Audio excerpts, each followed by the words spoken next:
If you want to add a new record at the bottom of a table, select any cell in the row below a table.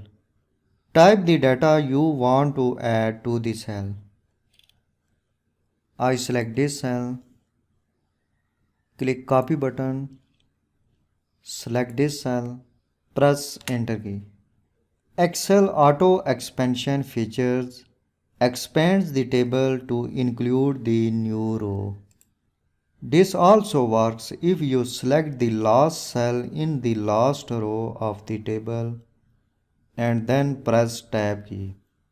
Suppose I select this cell, type 7, press tab key. Excel automatically adds the new row at the end of table. I can add a new record anywhere in a table. Select any cell in a record below which you want to add a new record. In the Home tab, Cells group, click Insert arrow button. Click Insert Table Rows above. Excel inserts a blank row above the selected cell into which you can enter the new data. Select this range, click Copy button, then select this cell reference, press Enter key. The new record is added inside the table. Similarly, I can add a new field to the right of a table. Select any cell in the column to the right of a table. Type the data that you want to add to the cell. Suppose I type income. Then press Enter key.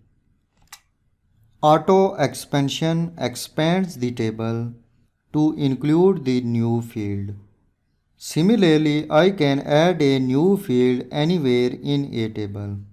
Select any cell in a column to the right of which you want to add a new field. In Cells group, click Insert arrow button. Click Insert Table Columns to the left.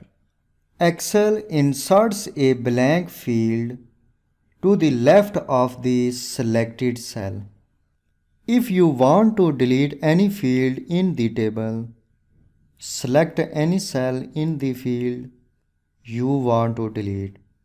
In Home tab, Cells group, click Delete arrow button. Click Delete Table Columns. The field is deleted. Similarly, select any cell of this field. Click Delete Table Column.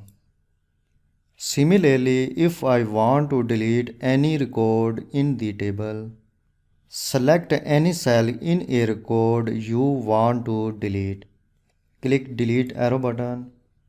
Click Delete Table Rows. The table record is deleted. If you want to see totals for one or more fields, click inside a table, then click Design tab. Then in Table Style Options group, check Total Row box. Excel adds a total row at the bottom of the table. Now this row is called Total Row. Each cell in the total row has a drop-down list that enables you to select the function you want to use. Activate this cell. Click this drop-down list. Select Sum function. Excel sums all the values in this range and returns $271,304. Similarly, if you want to check how many values are in this range, activate this cell, click this arrow button, click Count function. It returns 29 because there are 29 values in this range. I can rename this table. The current name of this table is Table 1. I rename this table. Type sales table. If the name of your table is more than one word, then type underscore between two words. First type sales underscore type table. Press enter key. In this way, Excel tables are formatted.